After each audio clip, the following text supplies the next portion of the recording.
All right, all right, all right. Let's do something here today. We're doing something really cool today. How you guys doing out in the chat room there today? I hope you guys can hear me. Tell me if everything's all right and you can see me. We're doing something really different today. You guys know I am a huge Filmora fan. You guys know that I am aware that you guys are huge Filmora fans.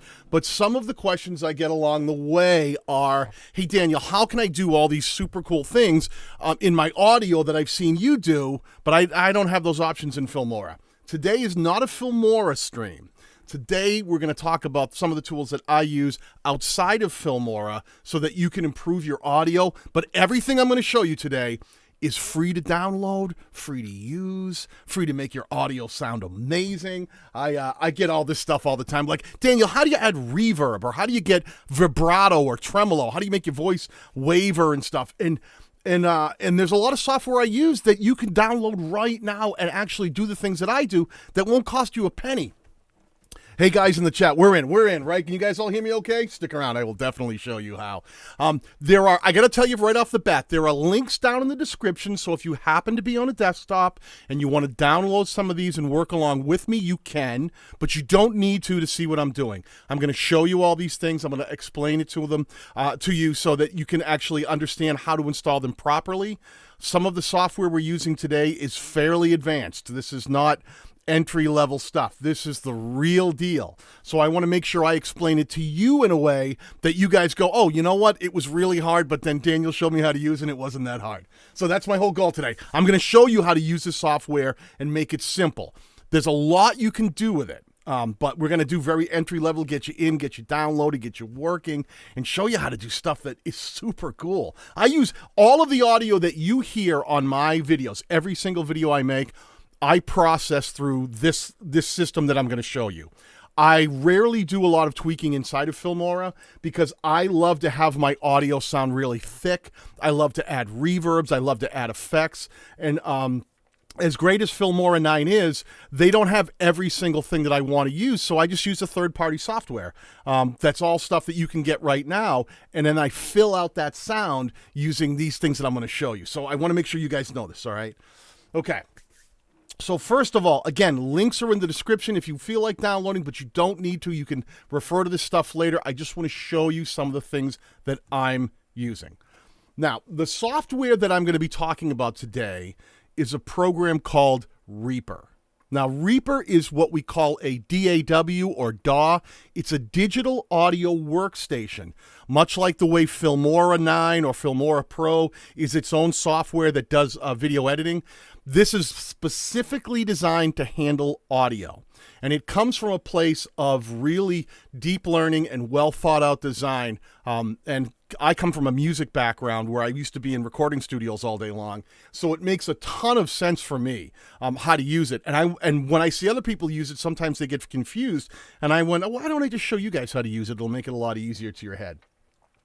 So the first thing you need to know is that I do have the links down below where to download this. Reaper, right? I can even show you, let me do this. I'll share let me pull this up on another screen so you can see where you would download Reaper. And the website is reaper.fm, which is down in the description below.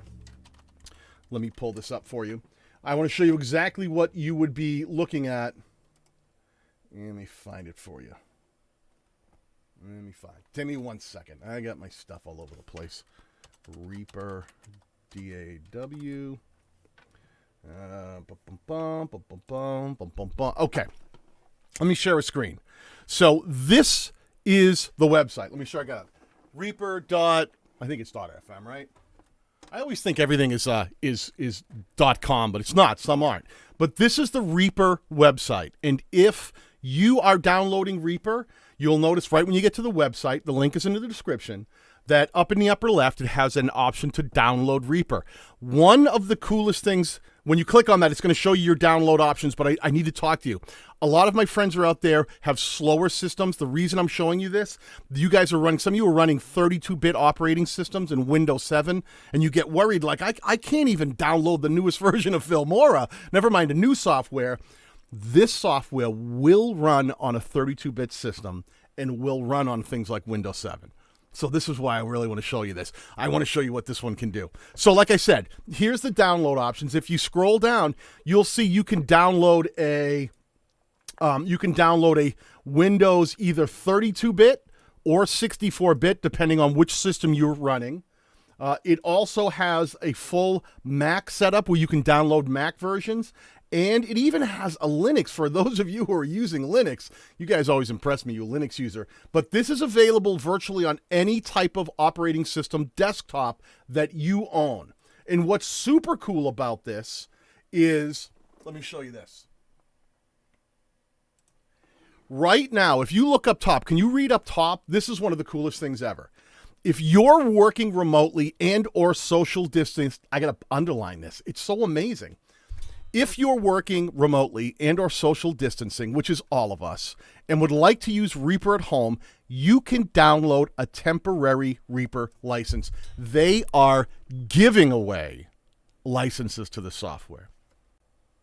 I have to shout out companies that have stepped up to the plate for creators like us that are stuck at home. We're just trying to do our best. We're trying to grow our YouTube channels. When I see a software step up and do this, I'm going to shout them out. I use them anyway. I love the software, but the fact they're giving away free licenses is insane. Now, they're not permanent licenses, but they'll last for quite a long time. Last I heard was that it was at least 3 months, completely free, everything operational. So you could download all this stuff right now and work for the next season, creating all the things you need to do. And even when they're paying, I think the license on this that I paid was like $60. It was very similar to Filmora, but they have a really extended trial version too for evaluating. They're one of the greatest companies out there. Their software is so easy to, they're very low pressure. Like, here's our software, test it out. If you love it, throw us some money. And I never suggest people don't throw them money when it does come time to pay. You know, they're kind of an honor system. But they're so good and so affordable. If you love it and you use it, if 3 months from now you're using this software and loving it, throw them $60. Throw them the price they asked for because they're so good. But you can use it right now, free for months. Download it. It's killer. It's so good. It's so good. So I want to show you again. This is where you'll download it. All those options right there. Right? Just get it inside of your system. Links are in the description to grab this software. And if you don't know, let me click a few things out of here. If you don't know what a digital audio workstation is, I came from a background of being in the music industry. I used to make music for a living. Professional musician, used to have record label deals, tour internationally. So for me, this stuff is super, super. It makes a lot of sense. It's the kind of stuff that I always want in my arsenal. I used to live in recording studios where the way that how we all work on our video edits, where we open up Filmora and we create tracks and we layer our video tracks and our audio tracks and our effect tracks and our title tracks. When I was growing up as a kid, we would be in recording studios and we would be doing the same thing, but with sound. We would create layers of sound, drums and then guitar and bass and vocals, exactly like you would do in Filmora, but all based around sound.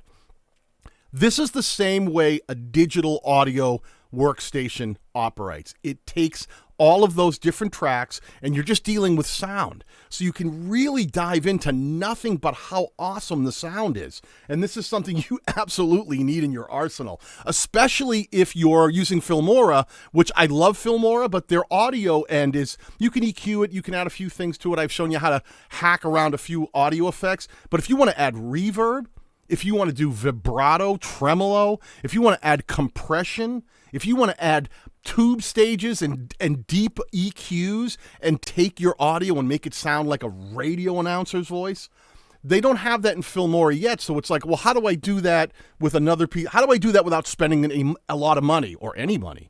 This is what we're doing today. We're doing all of this today. I'm going to show you how to do it without spending a penny, not a penny. All free, okay?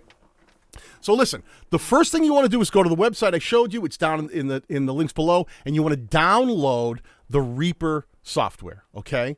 So let me do this. Let me just show you what it looks like. We're going to go slow, and if you have questions, hey, Tim, how you doing, pal? Make sure you ask them in the chat, and I'll try to get to them. I'm going to be jumping back and forth here. Hey, you know what, Barbara? I'm going to ask you to do a favor. I'm going to make you a mod. I'm giving you I'm giving you all the powers. If you see anyone get out of line, you smack them. You smack them around. So what you want to do is we're going to download the software when you have a chance, but I'm going to show you how to get it installed, which is pretty simple. It's a straight install. But once you have it in your system, how to open it up and how to get it set up to run it on your system. Because there's so many options that it might feel like there's a lot on your plate. It's got a lot of bells and whistles. This is a professional digital audio workstation. This software is the last software you will need to process your audio. I promise you. So if you get really great at this and you add this onto Filmora, holy crap, you're going to be unstoppable. You're going to be unstoppable. So let's talk about this. Let's do this, all right? So let's do this. The first thing I want to do is I want to show you the software. Let me open it up. Let me do this. I'm going to go Reaper right here. When you open the software, you're going to notice right here that it has this little window that pops up.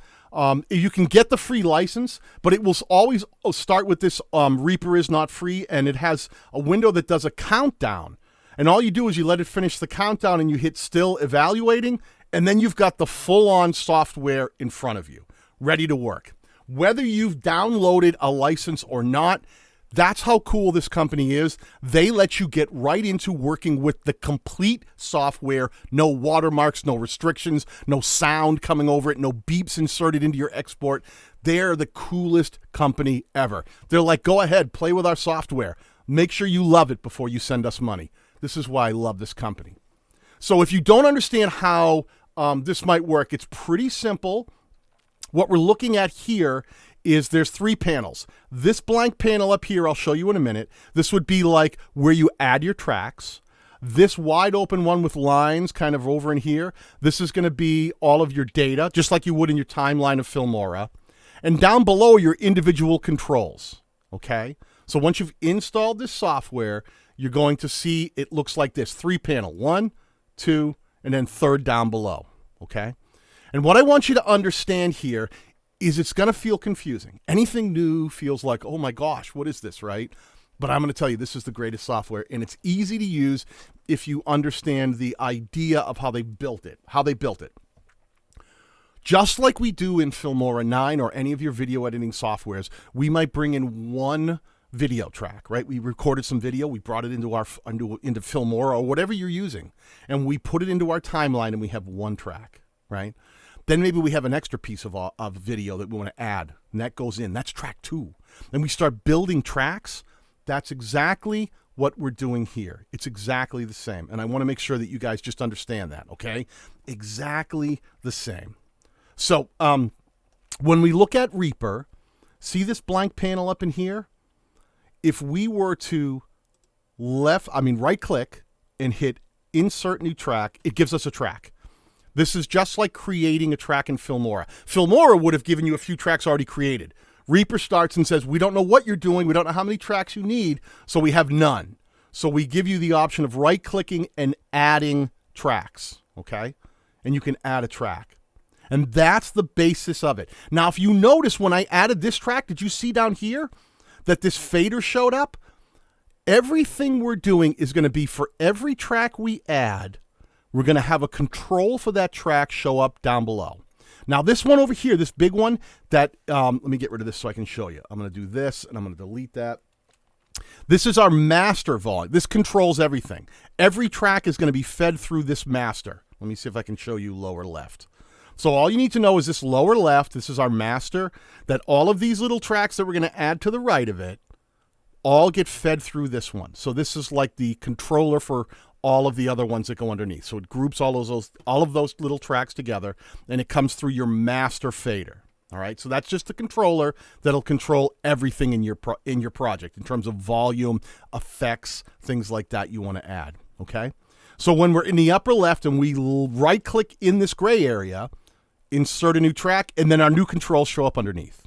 Okay, does that make sense? Add a track by right-clicking, insert a new track.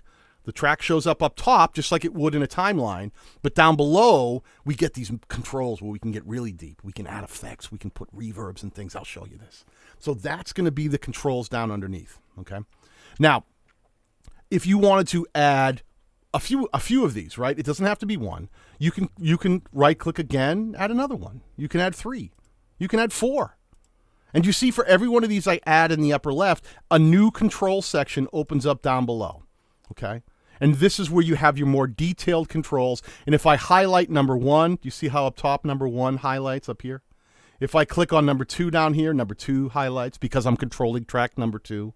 If I added number 3, and so on, number 4. See, real simple. Up the upper in the upper left, I'm trying to go the right way. My right, your left. Adding tracks. To the right of that is the actual tracks we're going to see when we put the information in. And then down below is like the detailed control. This is where we're going to get fancy schmancy, okay? This is where we're going to make stuff sound amazing. Okay. So listen, this is how you basically add these tracks. You see how the layout is. But the one thing you really need to know is make sure, let me go into the upper right. Let me go up top. This is the, let me see if I can find it. This is the upper left, okay? Here's the full screen, so I can make sure you understand. Here's the full screen. Let's go into this upper left section, okay? Right up here. Right here. I'm going to go right up here. There's a few things that you need to know when you get started, because it's confusing when you first install a new software. You're like, I don't get this, Daniel. What do I do? The first thing we want to do is make sure it's communicating with our microphones, with our computer. If you're doing any of that, what you want to do is in the upper section here, see where it says, I think it's options. Yes, options. I'm going to scroll down. Let me get a full screen of this because it's big. At the bottom, it says preferences. See here? Very bottom, preferences. If you click on that, let me drag this over in the screen so you guys can see it. And let me center. This is where you'll make sure that the software is communicating with your computer. Now, it'll default to direct sound, which is like whatever your computer happens to be running on, okay? But you might be running on something different, like you might have a separate audio device, like an ASIO, and you can assign it to a different device. But if your software isn't hearing your audio, if it's not hearing your mic, this is where you would control that, okay? In your preferences under the options menu. Because the first thing we want to do is make sure that when we install a software, it's communicating with our microphones, it's talking to whatever tools we might be doing. So that's how the software knows where to get signals from. Options, down to preferences, make sure you set the inputs so that they talk. And I'm going to move through this slowly, but if you have questions later on, all of this is going to be posted in replay, and you can absolutely ask me questions down below afterwards, and I will make sure if you have something that you've wrestled with after you've installed it, be sure to ask questions below, and I'll make sure that I answer those questions. So like I said, we got the software up and running. It's up in the upper, we got everything, we got the options figured out, right? We made sure that we got the preferences set so that it's communicating with our computer, and now we're good to go. Now we're good to go. Hit OK, and now we're good to go. Now I've got all kinds of tracks up here. I don't need these. I can click on them and hit delete and get rid of these. I'm only going to do one track. What most of you guys will do is be using one audio track. A lot of times what happens is you'll record something and you bring it into Filmora. I use Filmora 9, but it could be anything, Filmora Pro, whatever software you're using. You'll have your audio and you're like, but Daniel, I want to do something with it now, and I don't know how to do it in the software I'm using. So a question right there, JC Cycles, why not use Audacity? Because this blows Audacity out of the water. No control in it. I love Audacity. Audacity, people say that, like, why not use Audacity? It's free. This is free right now. And when I tell you this will make Audacity look tiny, you can't do any control in Audacity. You think you can, but wait till you see what you can do here. This is full audio production. And I know it's not everyone's cup of tea, but I'm going to show you this in a way that's going to make you think Audacity is like, well, I can't even use Audacity anymore. There's no control. I don't have any control in Audacity. In this is going to make Audacity, this is going to feel like Adobe Premiere Pro compared to Audacity. You'll be like, oh my gosh, I can't believe how much I can do with this. I've recorded full albums for clients with this software. You can't do that with Audacity. You can't. Mastered, produced, unlimited tracks, individual controls. VST plugins is the difference. That's going to be the big difference here. The reason I'm showing you this software is it's built around a mainframe that was designed, and I know I'm getting technical, by a company called Steinberg that made great VST plugins. And what that was it was the ability to make individual effects that you can put into your software. And a lot of people don't know what that means. They're like, I don't know what you mean by that, Daniel. What is a VST? What does that mean? Why would I care about VSTs or any of that? For all of you that have used like Filmora before, you know that you'll have like individual transitions and effects, and you'll go, oh, well, I'm used to those. I can put like a transition or I can add an effect. Imagine if you had the ability to add transitions and effects right onto your audio tracks. Right onto your audio tracks. I know that sounds crazy, but that's exactly what you can do right here. And I'm setting up some stuff to show you. So this company named Steinberg created this VST plugin. And this software uses all of these. So it was, they licensed this. It was called the Virtual Studio Technology. So like if you wanted to add reverb to a track, you could go find a VST plugin that was like an entire piece of equipment that you could drop right in and go, there you go. Full control. You can add them. You want to do vibrato? You want to add compression? You can go find the VST plugin and add it to your software. You don't have to have it built in. You just add it in. If there's something that you need, I want echo, I want reverb, I want compression, I want multiband compression, I want analog, I want sweepable mids, I want a tube preamp, I want a pitch shift, I want, you name it, auto-tune. Anything you've ever heard in an audio track, you can find as a Virtual Studio Technology plugin. And a lot of them are free. And those links, I've got some of the starter ones down below. So make sure you check out the links I posted down below. That's why I'm pushing you towards this and not Audacity, because Audacity is good. It does use some VST plugins, but it doesn't save them. You can't pull up individually. You can't control them easily, and it makes it really hard to own your audio. And what I want you to be able to do at the end of the day here today is to walk away and go, wow, Daniel showed me something that I didn't even know existed. And and he gave it to me for free. He gave it to me for free. This is all down in the description below. You don't have to download it now, but you can if you want to kind of start playing along. And I need to show you how to set it up properly. I'm trying not to go too fast because I'm so excited, because I've used this for 10 years. I love it. And I've used everything. Pro Tools, for all you audio geeks out there, Pro Tools, Cubase, you name it, I've used it. And I love Reaper. I think they do a great job. So we're installing this software. Okay, we're going to install Reaper. Okay. But there's a couple things you need to know in terms of how to install these other things that are going to go along with it. Because like I said, so we started with this Reaper software, right? You're like, okay, Daniel, I get it. You've got these tracks you put in. You got something happening. I got to turn this stuff off. I added a couple things here. I need to kill some of this. I don't need that. Busy hitting it. So here's my track, right? If you have created a track, let me make sure I make this clear, right? Let me get rid of this. Hold on. Delete. If you have this wide open program, you have opened up options, gone down to preferences, you made sure that it was communicating with your computer by setting the right inputs and outputs. You create your first track. You say, okay, it's good, it's talking. Now I'm going to hit right click in this open area and add my very first track. Here it is. What you can do is you can say, okay, well, there's my very first track. Well, now what I do, I've created a track, Daniel. I've created a track. What do I do now? In things like Filmora, most of you know this, you can actually export your audio as an MP3 file. If you don't know how to do that, let me know. I'll put a comment down below and explain it. Most of you know how to export. You can export as MP4, you can export as HVEC, or you can take your entire project and just export just the audio as an MP3. You can even export and make GIFs. I've shown you how to do that.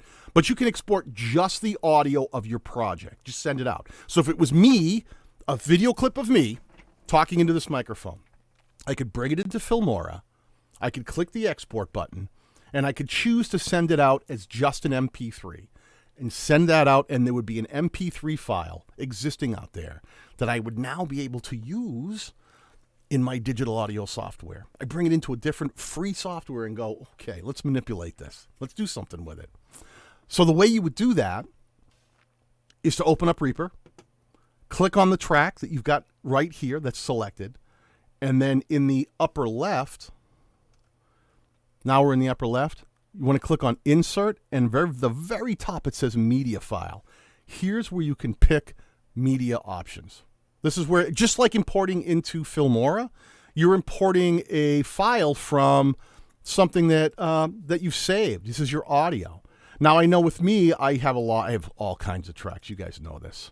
Let's say that I had an audio track. I'm going to go into, here was a bass pump thing that I did. I have an audio track saved. Let's say I have an audio clip. This was just something that my mic had recorded, right? Let me do this. See this? This is now my audio track. This was me talking into my microphone. And if you wonder why it's jumping back and forth, here's one of the things I love about Reaper. I have a mouse that has a wheel on it. See this wheel? I love this. When I do this, it scrolls in and out in Reaper. This is so cool. This makes life so easy. So when I am clicked on here, I just have to roll my wheel, and scroll in and out. Now, you can also do this down below if you want to. You can control the pan. But I love this because I can just scroll in and out like this. I can click where I want to look, and I can just use the wheel, and I can super zoom in on sections. And you've seen these kind of audio waveforms in Filmora, right? But you can sit here and you can really dial in, just like Filmora, it has a playhead. You put the playhead wherever you want, and you can scroll in, and you can really dial into the audio. See these waveforms? See how close I can get? See how much I can dial in? Way in. I can get so close. I can get so close on these audio waveforms, just like you would stretch out the Filmora timeline, then get dialed in and try to figure out where you want to snip and cut. You can do the same thing when you're doing Reaper. Take your audio and zoom way in. Get them really stretched out. Pretty cool. Any file limitations from Pia? No, none whatsoever. No file limitations. You can pretty much pull anything. Paul Peck, good to see you, pal. Yeah, you have really virtually. There are a couple audio files that I should rephrase that. There are a couple Windows Media file limitations in terms of bringing them in, but it handles waveform, everything you would expect it to handle. Waveforms, MP3, all your basic audio files, it will take in here. And anything it doesn't handle, you can easily convert to an MP3 or a waveform and bring it right in and use it. Okay. So while you're in here and you've opened up Reaper and you've got a file that you've imported, right? You've imported this particular file. This is just a mic mix of something I did. The one thing you want to do is see all these lines you can control. I don't want to go too deep, but the one thing you want to be able to do is all these lines are timeline lines, all these vertical lines. And the ability to move through them is important. If you wanted to get, let me go in the upper left here. I want to show you this because this is important. In the upper left, see how there's these lines? Here's my playhead. And then there's another line here, and then there's another line here. But sometimes I want to click in the middle and see how it's jumping back and forth just to the pre-designed lines. That's like the auto ripple. It's snapping to the lines. So a lot of times, the one thing you want to do when you first start, you figured out how to get your audio in, you figured out how to get it to connect to your computer. One other thing I want to show you, I believe it's in the item, make sure, options, okay. In the options drop down, scroll down and see where it says snap grid. For this very first option, let's take the snapping off. Because what's that doing? That was making it snap from line to line. But maybe we want to get in the middle and do super fine tuning. If you take the snapping feature off, now you can put that playhead down to milliseconds, okay? Milliseconds. Now you can get inside of a file like this, get to the beginning of it. You can scroll way into the beginning of this file. Let me give you the whole screen. And you can super zoom in. You can see how much I'm stretching this out. This is down to milliseconds. I can get in and I can control where I want to be in this thing down to milliseconds. Okay, that's really important. So make sure you know how to get the software installed, make sure it's communicating with your computer, and then disable the snap, because you want to be able to go through any portion of your file, your WAV file, and then be able to tweak it, okay?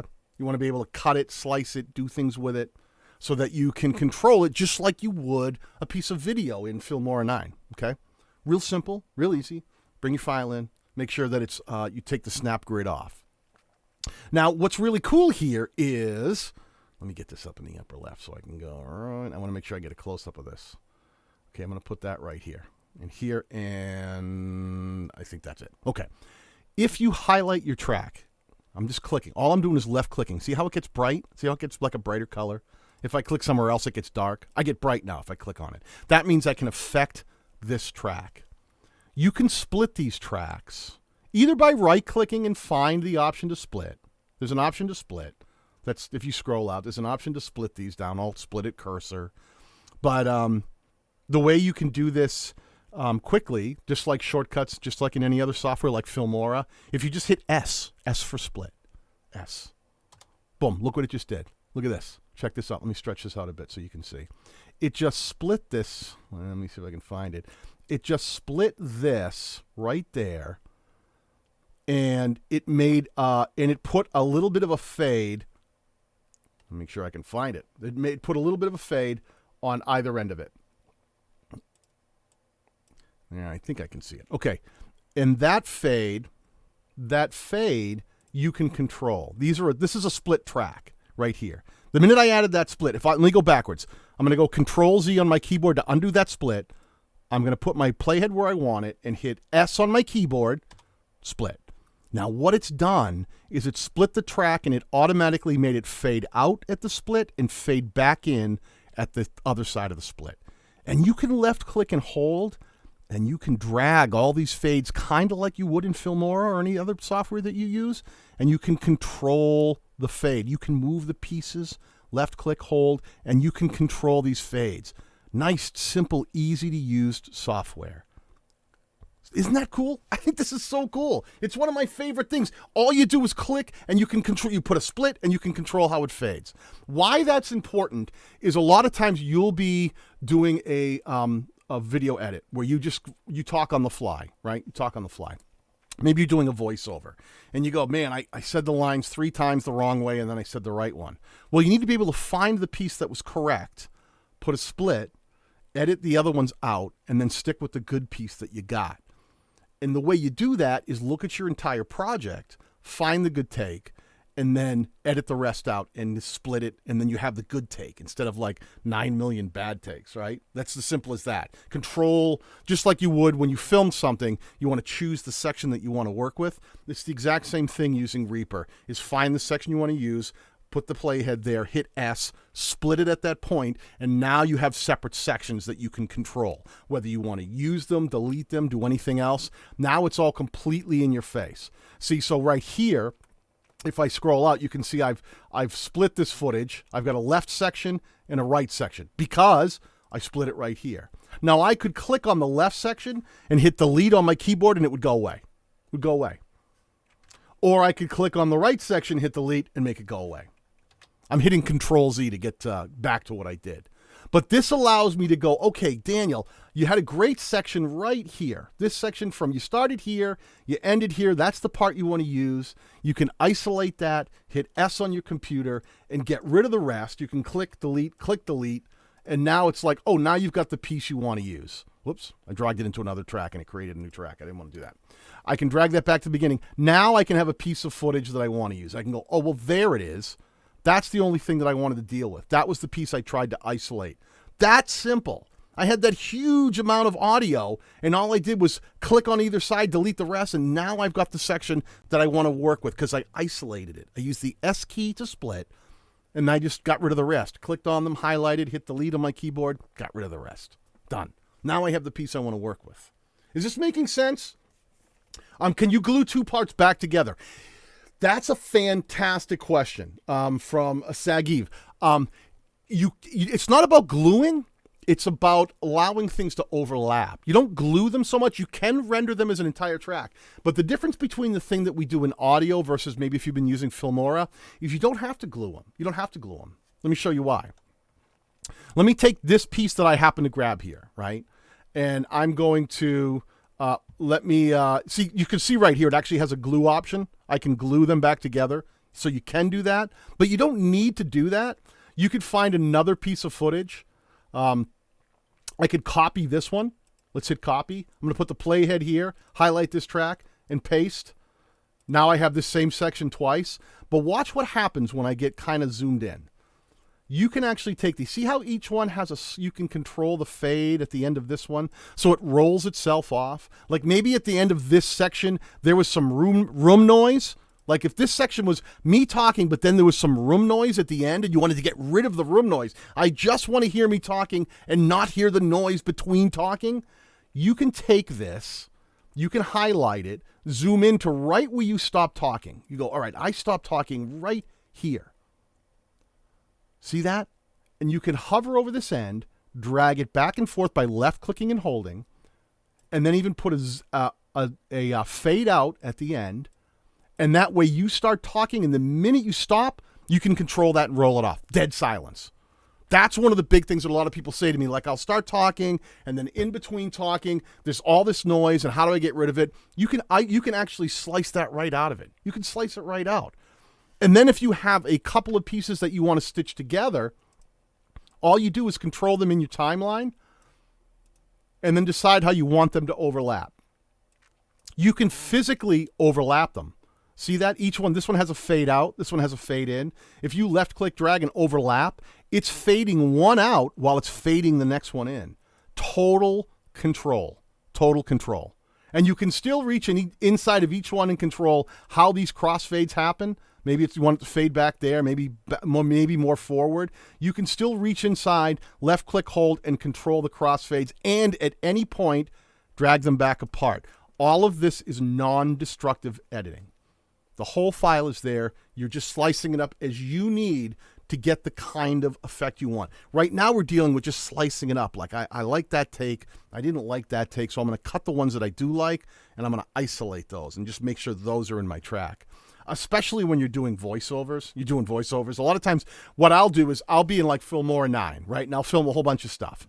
Then I'll edit it so that I've got the right takes. It's all right. Now I've taken away all the junk that I didn't want to use.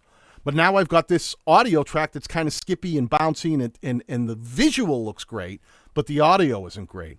So I'll take the entire thing after I've edited it, I'll export it as an MP3, bring it into Reaper, and now I'll start playing with it. Now I'll dial it in. Now I'll start feathering off some of those hard edges. I'll start tweaking the way it looks. I'll start playing with it a bit. This gives you that full audio control. It's the next layer. It's the ability to take your audio track and go, we're going to go deep. We're going to go deep. We're going to start adding some stuff to this, cut, splice, make sure that everything moves in and out the way I want. Take breaths out if there's hiccups. Sometimes I do. And you guys do this. I do this. Hey, D, good to see you, pal. I do a lot of, sometimes I'll click. I'll be like, or whatever it is. You can extract that right from your audio track just by going into Reaper, looking at that audio track, and let's say that's, I'm going to highlight here. Let me go in the upper left.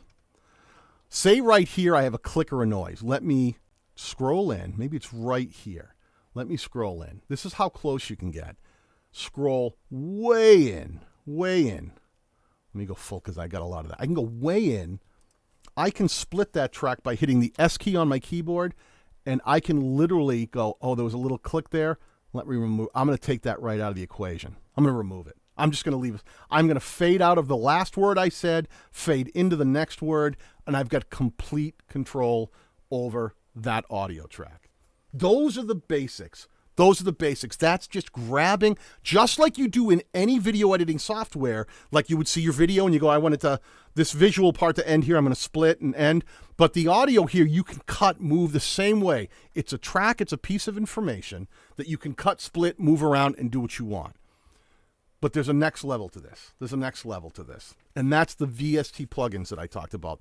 Links are all down below. I know this is something that's very different, but all the links are down below, and all of these are things that you can install right now. If you install VST plugins, this is where it gets really cool. And I'm going to, let me show you some of the places that you can find them first. I want to make sure that you have that information in front of you. One of the links I have down below is Let me go over to this side. I'm going to make sure I can show you. One of the ones I had, the one that I think is fantastic is the variety of sound. It's got they have a full package that is insane. If you go to the Variety of Sound website, this is completely free. And click on downloads. And then scroll down at the very top. See here, it's got the complete download, our VOS complete. This is their entire catalog of free stuff, which is EQs, compressions, epic verbs, thrill seeker. It's got, when I tell you, it's got the multiple levels of intense EQs. The links are in the description.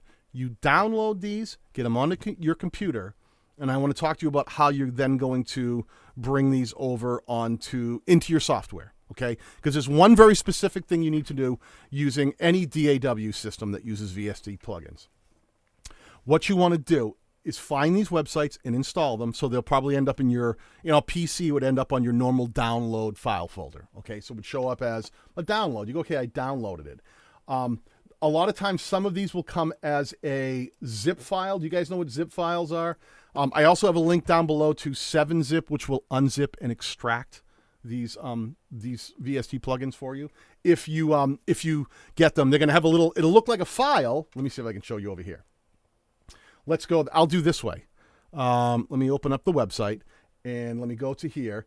I'll actually download to this, even though I have some of these already installed.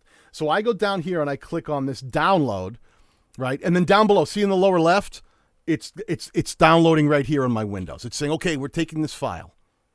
And then when it's complete, you can left click on that and it'll open up where it is, right? This is in my downloads file. It now has this. I now have this. Let me stretch this out so you can see it. In my downloads. It's been brought onto my computer. But you see how there's like a little, this is hard to see, it's a little close. There's a little zipper file. It looks like a file, but like a little zipper down the middle. And that's because when you have large files with a lot of information that you download from the internet, a lot of times it'll take the information and compress it so that it's a fast download like we just saw. That's my crappy computer. It just went really quick. So you have to uncompress it.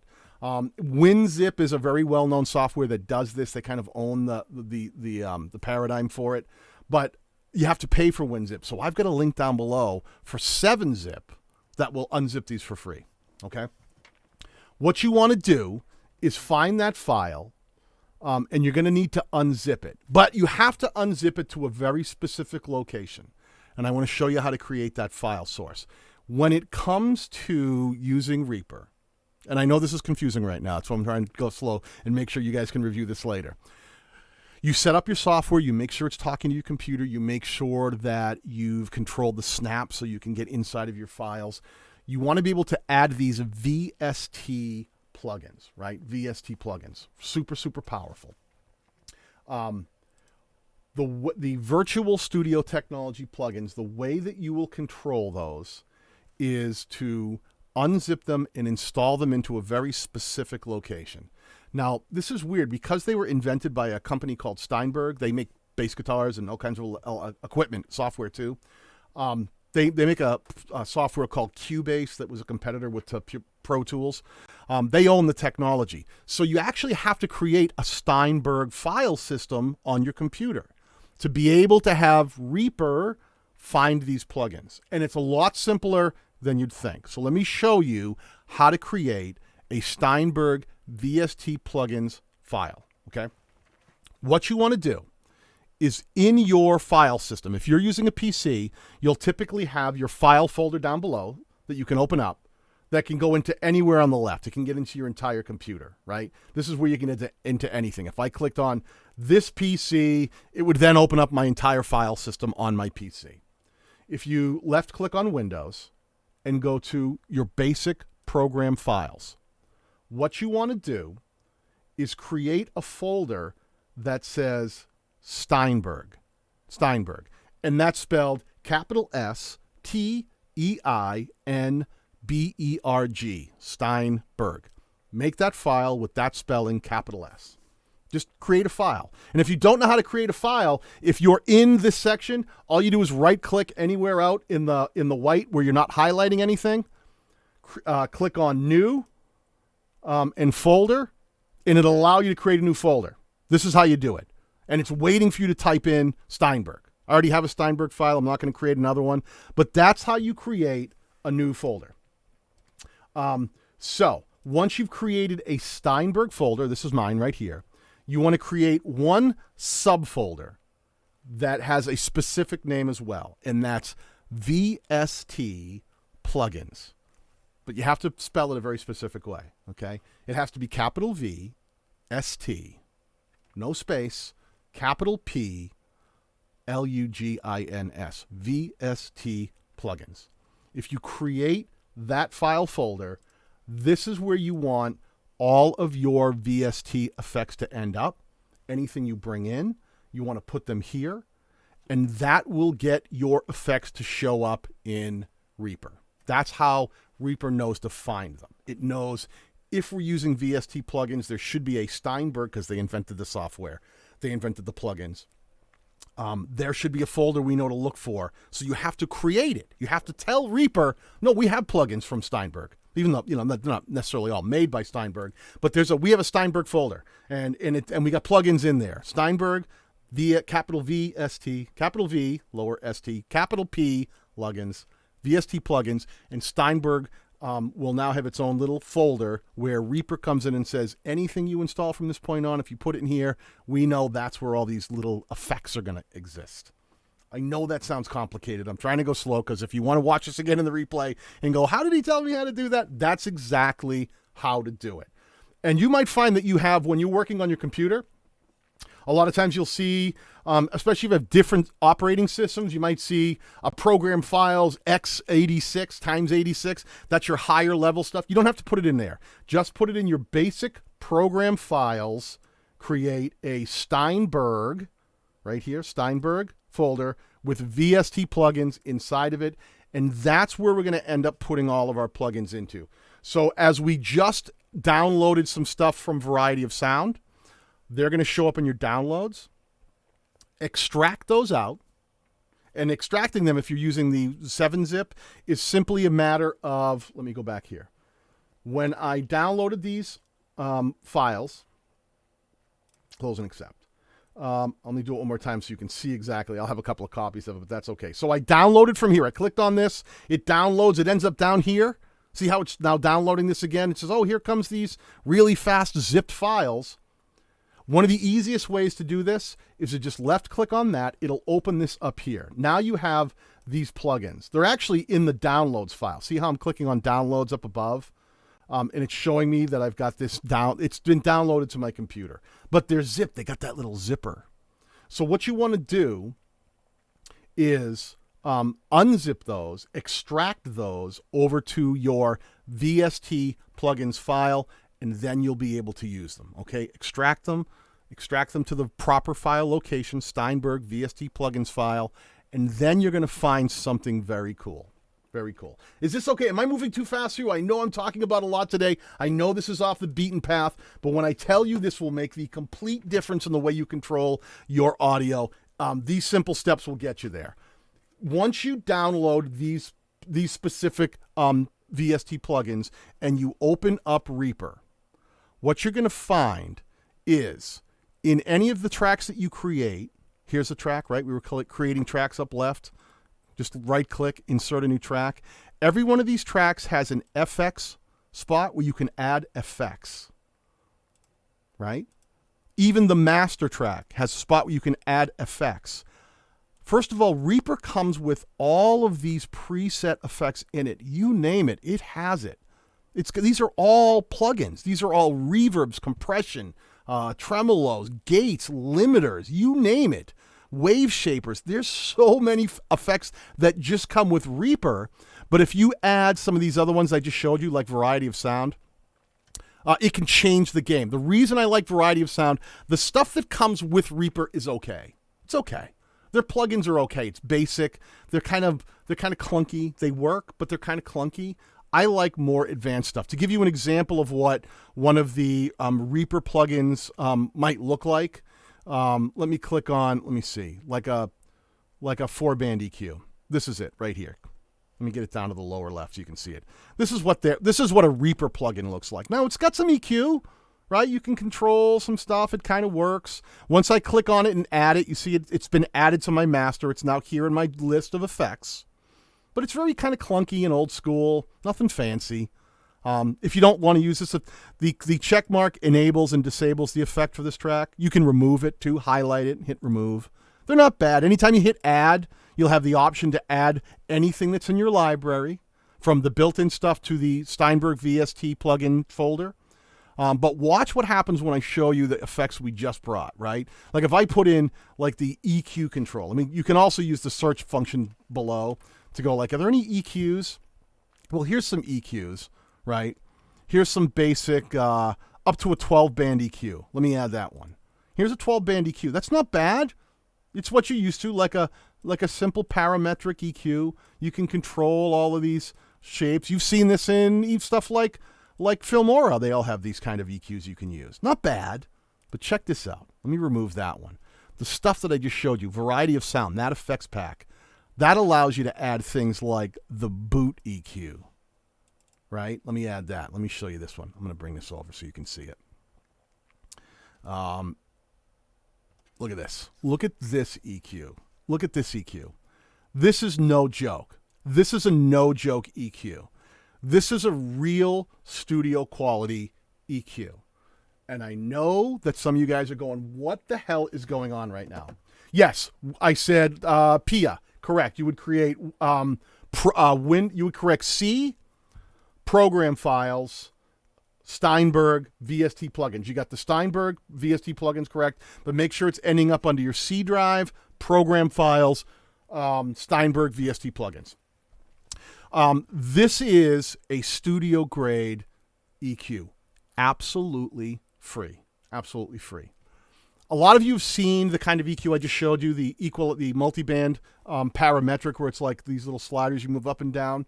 Studio grade EQs work completely differently. What they do is, you've been in a car before and you've got like bass, treble, right? You know those knobs? Studio grade EQs are like the most expanded version of those simplest knobs of bass, treble, but they break down more into bass, mid-low, mid-high, and high. So there's like a studio grade one will have a larger band. And the way they work, much like a simple multi-band, you might have little faders you can pull down. Like I'm going to take down the 3K, I'm going to take the 4K, I'm going to pull up. The way that studio grade EQs work is they work on curves. You're always trying to work a curve. Pulling one frequency out of an audio signal is weird. It's not natural to the ear. Typically, you'll hear something that the highs roll off, or the mids roll down, or the bottom rolls off. So studio grade EQs, like this free one here, is based on rolling things off, rolling them off. All right. So as we look at this awesome free boot EQ, this blue down the bottom is your lows, right? This is physically your low frequency. This is like you say, how much low? You want more lows or less? That's like a volume. That's like your low volume. But what you have over here is the frequency. You can dial in where the center of that frequency is. Do you want everything from like 80K and below to be rolled off? That's how you control it. Okay, like super lows. Like in a human voice, you wouldn't hear super lows like you would thudding, because the human voice doesn't go that low. And you have roll-off sections. You can simply roll off by clicking this switch, or create a hump, which means we're just rolling off the lowest end, everything below that frequency, or deciding to create a curve at that frequency where we want to raise it or lower it. I know this is kind of intense. I'm trying to go slow. I hope this is sinking in. You also have low mids. So this is all the frequencies that would exist, not at the very bottom, but at the mid-low, above the bass tones, but kind of into the mids, but the lower end of your mids. You control how much of each, that's your volume for your low mids, and then the center of the frequency. So you're controlling this curve, like which frequency you dialing in, and do you want to pull that out or bring that back up with the same tight curve or wider curve? Above that in this orange section is the same thing, volume for your mid-highs. Are you pushing the mid-highs up or pulling them out? And where are we centering the frequency to pull that out? Where's the frequency that around which we're going to start to dip or gain? And then these are your super highs up top. Here's the cue of where that would be, super high, super, super high. Or do you want just the tail end of the high end spectrum? This is your ultra crisp, top of the end, 20K, high end, top of human hearing kind of stuff. 4 bands, low, mid-low, mid-high, high. And then you're sweeping all of those to create a curve in your EQ. So that if your vocals are a little abrasive in the high end, you can find that frequency and just pull that, not pull one frequency, but dial them back smoothly. So you don't abrasively change your EQ on your vocal. And suddenly there's like one frequency that's pulled out and it's like, and now it sounds weird. Now it doesn't even sound natural. This is crazy, right? I know this is a lot. And I'm going to take a lot of questions. And if this is something that interests you guys, I know I'll talk more about it. I know this is one that wasn't going to appeal to everybody. But to the people who are interested in learning this, it's going to be stuff that's going to save your life. You're going to be freaked out by how cool this is. Another thing I want to show you on this one effect. So EQ. This is my favorite EQ to use. This particular BootEQ. Again, free variety of sound. Down below, you'll see there's an on-off switch that turns this effect on. So you're turning on and off the EQ for that particular strip, that channel that you've got it inserted into, or the master, depending on where you put it. To the right, there's another on-off switch. You can add a tube preamp and get that real old-school analog, see it start to glow, analog tube preamp sound. Either vintage or modern. You can select here, and you can control the amount of gain. You can actually add a little bit of edge to your voice. If you've got a super dull kind of sounding audio and you want to get it to gravel a little bit and get a little rip into it, you can start tweaking it and put a little edge into the tube amplification. It'll warm it up. It'll make it thicker. It'll start putting a little edge onto it. And it takes some of those dull muted tones that you might have in your vocal track and add a tube amp pre to that so it really starts warming up and sounding cool. Down below that, you'll see you have the ability to overall boost the lows, because sometimes you'll dial in an entire EQ and go, that sounds good, but the whole thing just feels a little bassy to me, or not enough low end. This BootEQ gives you the ability down here to dial in the lows, either bring them up overall or bring them down. So you can dial in the fine tuning and then go, it still sounds a little thin, let me turn up the bass, or it sounds a little woofy. It's like it's too muted. Let me pull back some of the lows. And then at the end, you have the overall output. This controls how loud your overall output is right down here. That is an EQ. That is a studio grade EQ. I know it's not for everybody. These are the kind of things that blow my mind that are completely free for you to download and use right now. Isn't that cool? I had to look at the chat for a second. Can you record directly into Reaper? Absolutely you can. Absolutely you can. If you wanted to record directly into Reaper, let me just show that real quick. Full screen. I'm going to click on these and hit delete. It'll ask me to make sure. I'm going to delete these other channels. I'm going to leave one standing, okay? One here. If I wanted to record into Reaper directly, what I would do is, see this red button? This is the record button. It's down here. These are identical. This up here and this down here are the same thing. Here's the track up top. This is the control. So I can turn the... Do you hear it? I'm starting to echo. I'm going to turn the mute on for this one so it doesn't repeat through. Let me pull this down because I'm a little hot. If I want to record, all I have to do, this is now hearing my voice. This is the monitor button. That'll make sure it doesn't go back through. That turns on the record. I'm hot. Man, I'm hot in this one. I'm going to take this one down. It's a hot level. I'm a hot mic. Let's set the mic level here a bit. It's got no kind of compression on it. That's how you would record, is activate the track that you want to record onto by turning the record button on. And then when you want to record, let's make sure we're all the way back at the beginning. I'm going to click right here. That'll put our playhead, because wherever the playhead is, it'll start to record. So let's click this button on the left here, and let's go back to the left to the beginning. Here is this track enabled. See, ready to record. And the way I wanted to get it to start recording is hit this red button, which is the overall Reaper. And I'm telling it, this is the track I want to record on. Let's hit the record button and let's start recording. It's going fast because I've got it scrolled way out. Let me scroll back. You can see it in real time. Now I'm talking, and do you see it recording my track? I can even see where I'm a little too loud, if I'm close to the mic, if I need to back off, if my levels are too hot. You can see all this happening in real time as I record into Reaper. When I am done recording this track, I just hit, here's my controls. I hit stop, and it's going to ask me, hold on, this is in the wrong screen. Let me bring it over. It is going to ask me, Daniel, do you want to save this, what you just did? Is this okay? Should we save this? And I say, yes, I want to save it. And now that track will stay there. Let me turn the record track off. And now I have it here. That's what I just recorded. I don't know if this will play back through. Let me give it a shot. Let me turn the monitor button back on. Let me put the playhead somewhere in the middle, and let's see if it'll hear it. I can even see where I'm a little too loud, if I'm close to the mic, if I need to back off, if my levels are too hot. You can see all this happening in real time as I record into Reaper. When I am done recording this track, I just hit, that's my track. That is my track right there. That's what I did, is I just activated the track to tell it, we want to record onto this track, and then I started recording in Reaper. There is my audio. So yes, you can 100%.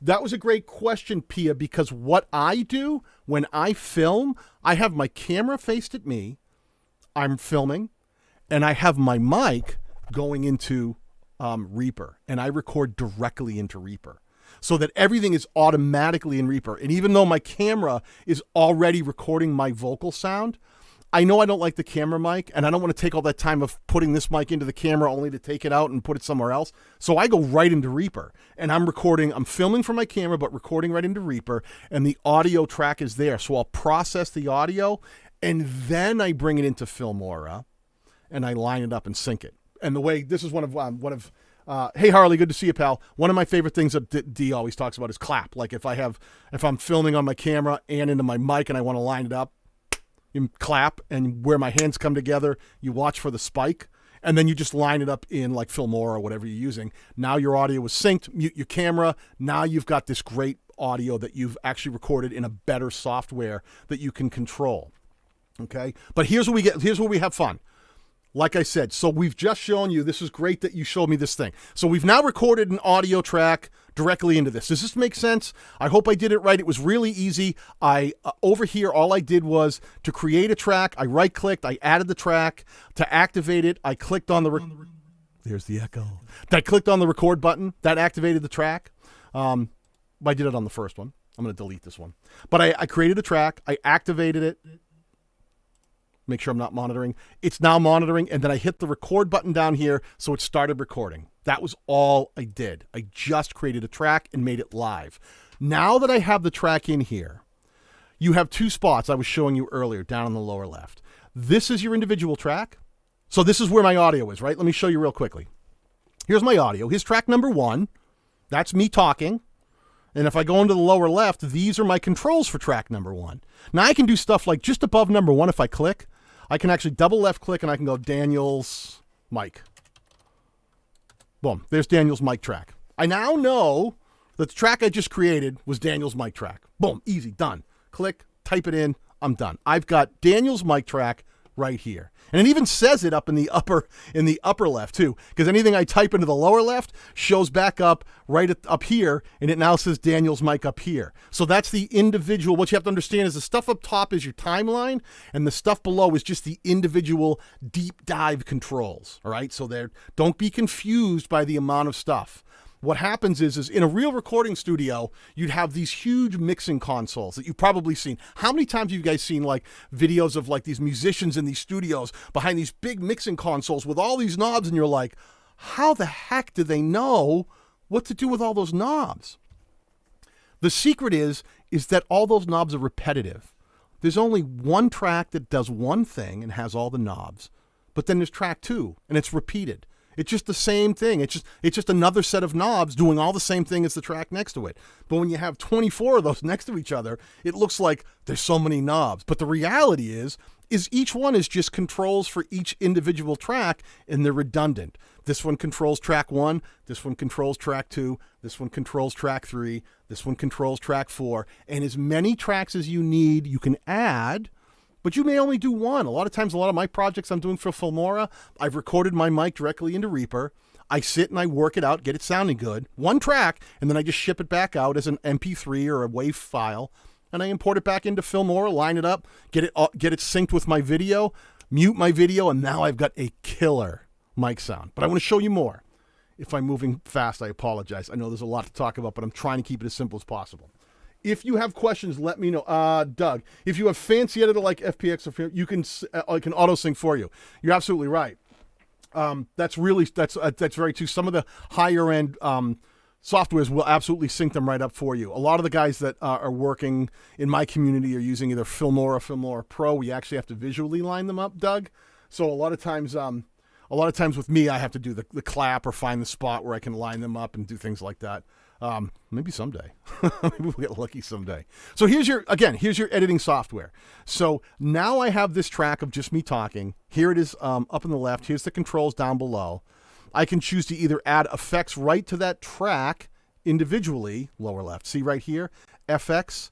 If I click on the effects, that'll put effects just onto that track.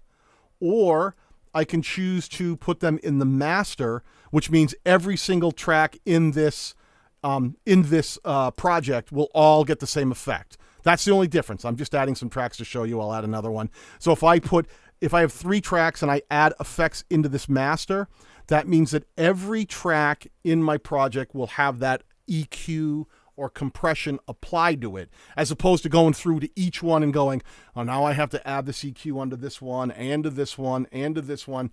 If you're dealing with multiple takes and you've filmed yourself and you're trying to get them all to have this nice EQ that you've dialed in for your voice, put it in the master track. That way, any other tracks that you bring into your project will all get the same effects onto them, just by adding them into the VST plugins. Let me show you another VST plugin that I love. Let me get some of this stuff out of here because I know seeing too many tracks gets antsy. So if we then click again on the FX, you saw this when I was using the BootEQ.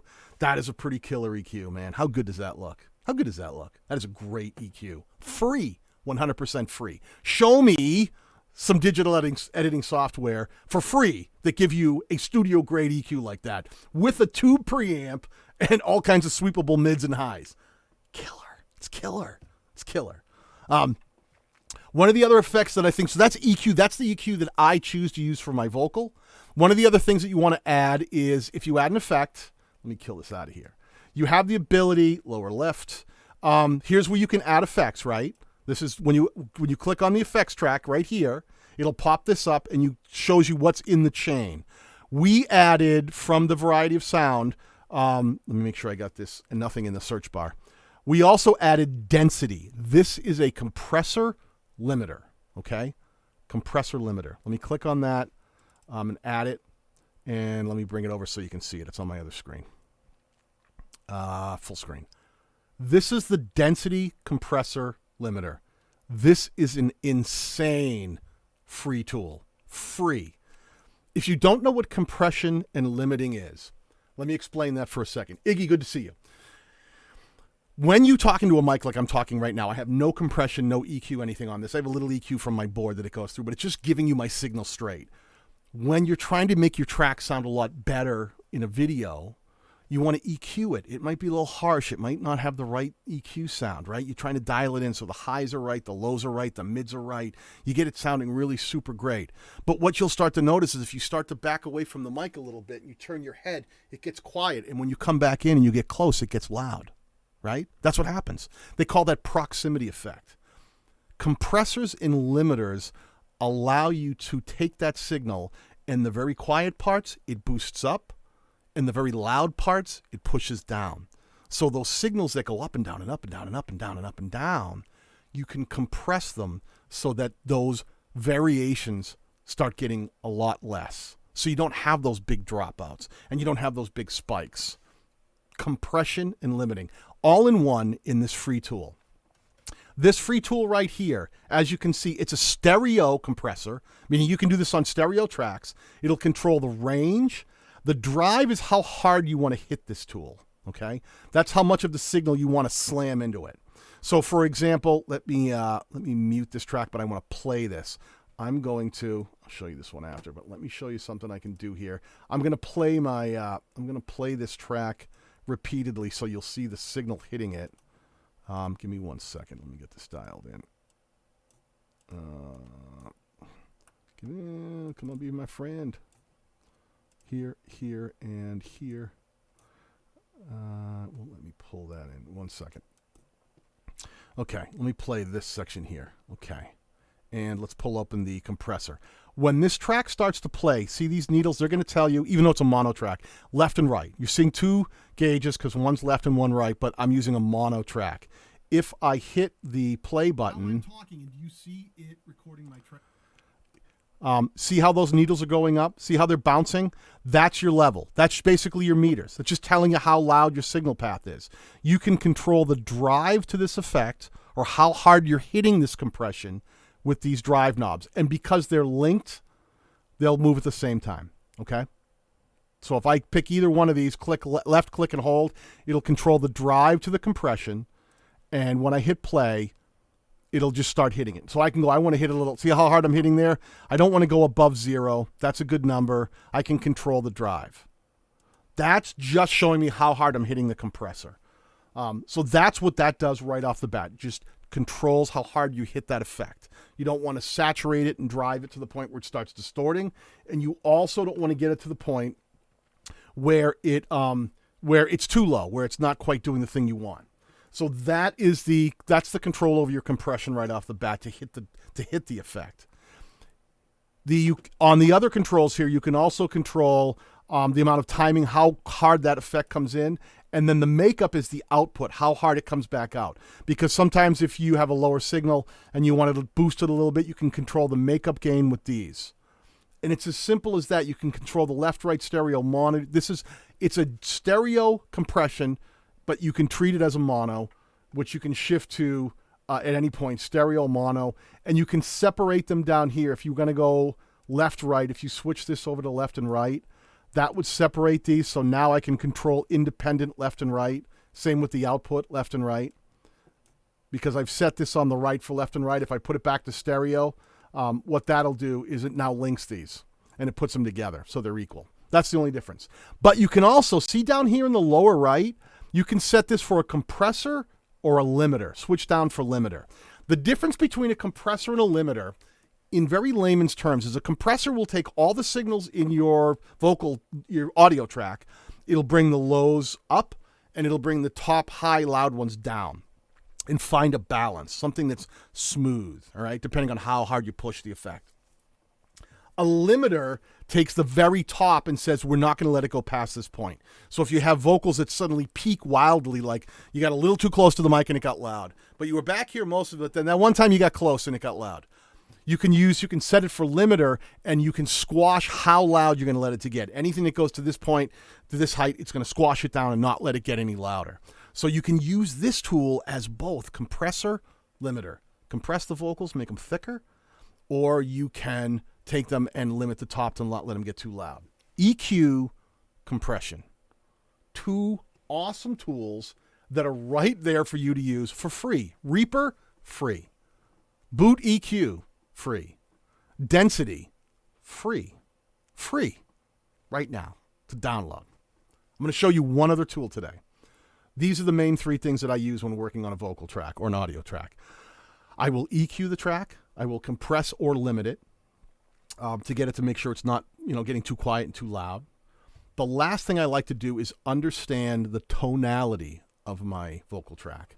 And there's one last slide I want to show you that I think is absolutely worth mentioning. And it's linked down below. And it's a product called Voxenjo Span. And Voxenjo makes what we call it analytically reads the digital waveform of whatever the signal is, okay? So most of you guys know these things known as like a spectrum analyzer. You've seen them as effects bouncing around and stuff. But a real spectrum analyzer looks at your audio and tells you in a waveform, is there a lot of bass? Is there a lot of highs? Is there a lot of lows? And it will analyze your signal chain to help you understand if you need to maybe change the EQ, move some of the lows, move some of the highs. Let me show you this one in real time. Spectrum analyzer. Okay. So in Reaper, let's go down to I'm going to put this effects in. Let's get rid of these right here for now. I'm going to add an effect.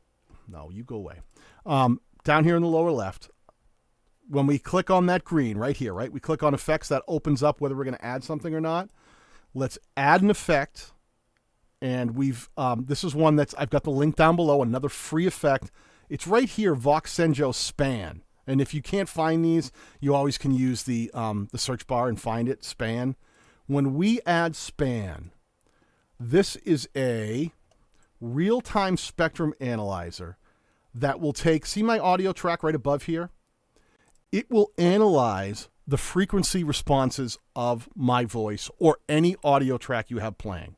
So if I hit play, let me just make sure the signal's not coming out.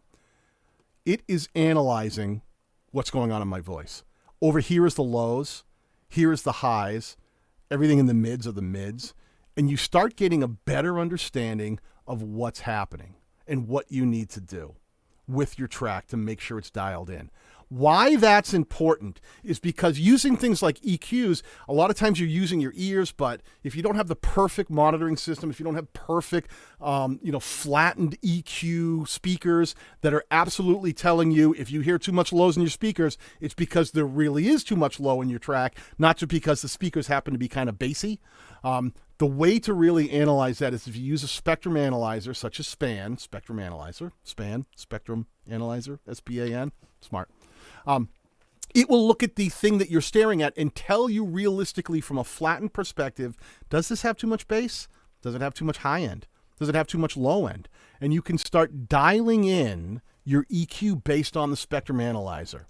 So in this case, I happen to have in my effects chain, let's look at my effects chain again. I've got a BootEQ, then a compressor as they stack up. And then last I have span, right? So if let me just close these out, move them out of my way. If I was using my EQ and I wanted to understand like what's the right EQ that I should be using for my voice and I hit play, I could look at this and go, that's not terrible. There's definitely some frequencies way down here. See them bubbling up? My voice shouldn't be pumping all those things at the bottom. So I can pull up my EQ and go, let me do this. Let me roll off. That's the roll off. Let me roll off those super lows, right? Maybe I need a little more highs up here, right? I can roll up the highs a little bit, dial in my frequencies. And let me try something like that. Make sure my EQ is on. And let me see if I can roll off some of these lows below like 80K, way down the bottom. Those subwoofer sounds that when you hear that super low end of music, that's not something your voice doesn't usually exist in those ranges. So you can use this really great BootEQ to go, let me roll off all those frequencies that would never exist in a real vocal, and let me take them right out of my vocal mix. So then once you do that and you open up span again and you play, see how they no longer exist? I can now see down the bottom, I eliminated those. I eliminated them. I pulled them right out. And I can look at the curve of my vocal and decide, is it flat? Is it decent? Is it a little too heavy on the bottom? Should I bring the top up a little bit? Does it need a little more treble up here?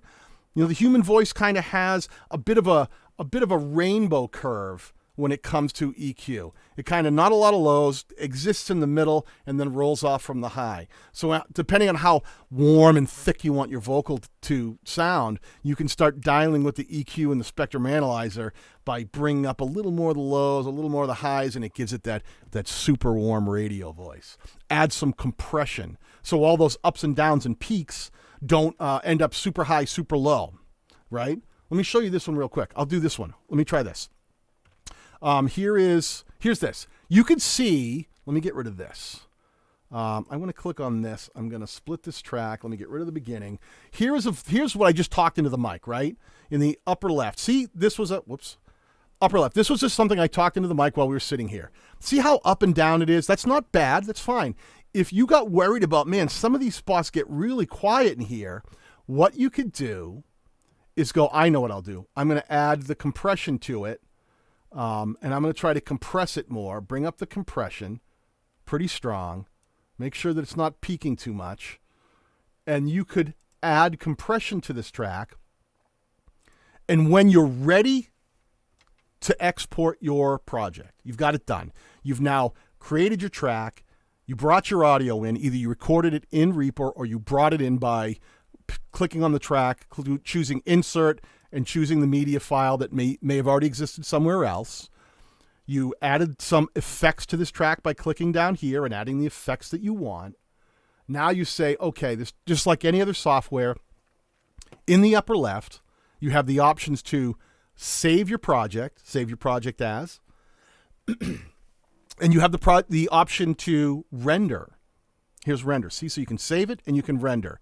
Render is just like exporting. In Filmora, render would mean you actually render it and get it ready to export. In Reaper, render means you're actually exporting the file. So choose where you want it to go. Choose render. Let me pull this over here so you can see it. It will give you a spot. You choose what directory you want it to go in. I'm going to go, let's go right to my desktop. And let's see. Yeah, you could pick anywhere. Users, I could pick anywhere here. Browse for directory. I'm going to go straight to my actual desktop. And then just title it, whatever you're going to call it. Daniel's mic, right? Daniel's audio. You can choose the sample rate. Usually 44.1 or 48 is standard. Stereo. And then you can choose what level of bit rate you want to put in it. You can do, very simple, you can do it specific, but you can do lowest, good, better. I tend to go with better. It's a 384 point sync. Better is good. That's a solid waveform. And we're going to be exporting as a wave. You can also export as a MP3 if you chose to, right here. I like WAV files. I think they're better encoded. WAV has a better audio sound than MP3. MP3 compresses. Even though a lot of stuff that ends up in my project ends up being MP3, I don't want it to be turned into an MP3 to the very end. I want to start with the highest quality I can and then let things get compressed over time, not right off the bat. I don't want to take a weaker audio track and then have it be compressed 9 other times and have it at the end be like, man, we started out compressing it right from the beginning. Why didn't we start with something better and then reduce it down? So once you decide where you're going to send it, you just click render. And what will happen is it just renders your file. So there it is. There it is. It was actually done that quickly. So that's how quickly it rendered that file. Now, if I wanted to bring that back in, let me do this. Let me see if I can find it. I am going to add another track. See how I did that? I right-clicked, insert new track. It added this track. I'm highlighting this track. See how I have this highlighted? Selecting the number 2 track. Clicking on insert and finding media file. I want to find, that should be on my desktop, Daniel's audio. There it is. Let's bring it in. Now can you see the difference? Do you see how it automatically started compressing some of these peaks? See how right here, let me see. This is a very subtle compression. But can you see in this upper track, see right where the playhead is, how much that peaked? See how that jumped up a ton? This right where that playhead is, right here, was like this huge jump. Well, the compression took that, and see the track below? I'll put it right where the playhead is. See how it compressed it? So it's not that huge spike. If you look over here, see how this spot right here in the upper track, see how it jumped way up and it got loud? You look at the lower track, it smoothed it out. It rolled off the edges and made it not so spiky and loud and soft. And it brought it up a little louder. In some spots, let's look over here. See this one right here? Let me click on the top track. Can you see this? See this on the top track? See that little bit of talking that was kind of quiet? When I added some compression, see how the waveform got louder? Specifically just by adding a little compression. It takes those super lows and brings them up a little, and it takes those super louds and brings them down a little. And you can start smoothing out how your audio sounds. EQ, compression, spectrum analyzer. Take these 3 effects and apply them and play with them in Reaper. Everything here that I've showed you today is downloadable right now, 100% free, and you can get started playing with your audio right now. Put an audio track in there, see what it does, see what you think. I know it's something that a lot of people would rather just go, I just want to click a button and do something, but a lot of you guys out there right now are going to start to realize the more you work with your audio and the better you can make it sound, the more you're willing to go the extra mile with it, then the more valuable these tools become because you gain control. You gain control. I want to say, what is that? YHUD ZX. Thank you for joining the memberships group. Make sure you go to the community tab of my channel. There's all kinds of content there that you can now see as a member. And there's a link to our Facebook groups. Absolutely join the Facebook group. We talk strategy all day long about growing your channel. You want to check that out. So listen, I'm here for a few more minutes. If you guys have any questions, tag me in the chat and say, Daniel, just put @DanielBatal, tag me and I'll answer it. So this is really simple stuff. All the links for the software that I'm talking about today, Reaper and the VST plugins, are all down below. Learn along. I guess your hair gets in the way to your volume. Yeah, it does. You know what? This is like a wind filter. You know the dead cats? I just go like this. I guess that kills the pop. Pia, thank you so much for that super chat. I appreciate that. That means a lot. Listen, all of my members, if you're a membership and we have the private Facebook group, feel free to dig deep into this. I know that I'm just starting with this. I know that this isn't the kind of stuff that appeals to all my Filmora followers because they just want to use everything in Filmora, click a button, and make everything perfect. In the real world, you're going to have to learn how to control your audio the same way you control your video. Learning to edit and learning to edit audio is important, okay? Tim Yancey, can I save a template setting that you've made? Yes, let me show you how, Tim. That's a killer question. Okay, so let's say, so did you see this part, Tim? I was using down in the lower left in my master controller, right? These are my individual tracks. Track 1, track 2. I put my effect. They each have the ability to add effects. I can add effects to the track or to the master. So if I click on the master, all right? Let me get a full screen here. When I click on the master, let me bring this down and see if I can zoom in so you can see it better. Here's your effects track. Let's say I've created this profile where I've used these 3 effects. I've got it perfectly dialed in. Everything is dead on. I'm like, oh my God, this is my perfect setting, right? I got it dialed in. Click here. Let me make sure I got this right. And what you want to do, let me get this right. Let me make sure I can show you. Not that one. Okay. Let me get the window up. I got to get the right window here. Hold on one second. One second. Okay. What you can do, oh my gosh, I'm just fumble fingers today. What you can do is, I want to get this in the right spot. Okay, so these are the effects I've added to the master, okay? You can click on the effects. It's almost like the file tab, Tim. You can scroll down and you can save this effects chain anywhere you want. It'll save these effects in this order with these settings. I do this all the time. And you can save as many as you want and just choose the file where you want to save it to. A lot of times I save these to my own custom file so that if I upgrade Reaper along the way, I make sure that these are saved to an export. You can save them anywhere, any outboard file setting. You just choose where to set it. I can also easily add an effects chain. I think, let me see if I can find mine for you. I think I have mine here. I think they're under, I made an outboard. Let me see, Reaper. Here's some Daniel's newer mic chain, right? I can put that and see, boom. See, it added all of those effects. These are the kind of layers I put in. Span, BootEQ, multiple compressors. I added a noise gate, a de-esser. Man, this is just like so much stuff going on right here. I added my typical chain probably has 8 to 10 different pieces, including some stuff that I've paid for that might be kind of a little heavier down bottom end stuff where you can buy VST effects for like $8, $10. 90% of what I use is 100% free. So anything you put as an effects chain, open up the effects one, click on the effects, open up that and just hit the up above in the upper left, save your effects chain. Then it's there for you whenever you come back. Complete control. I do that all the time. I'm like, I record my audio, I open up Reaper, and I throw my effects chain in there that's all preset with every EQ. I know when I'm using this mic at this close range. I have some that are like when I'm here and some when I turn around and I'm facing the other way and the mic is in a little different angle. It's like I have different chains for every angle I'm facing. It works out perfectly. I hope that answered your question, Tim. Ed, good to see you, pal. Let's see. Dogfather. Hey, Daniel Batal, I finally made it to the party. Can you start over? Absolutely. Let's go right back to the beginning. Let's do that. What other questions we got? Thanks. This looks great. Yeah, Tim.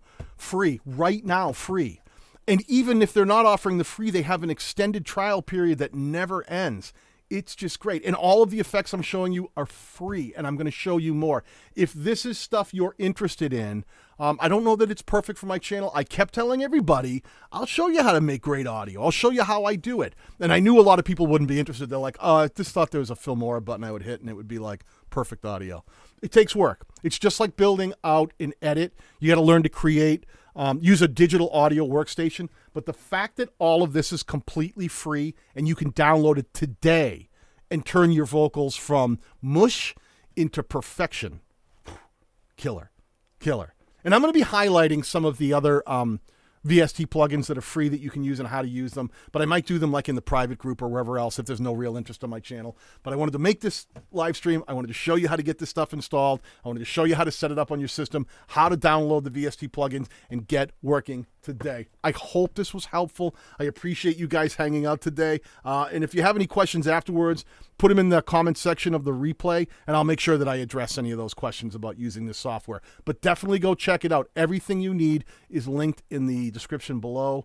You guys have a great day. It's been great hanging out with you guys. I love you. Stay strong. Stay safe. I'll talk to you guys soon.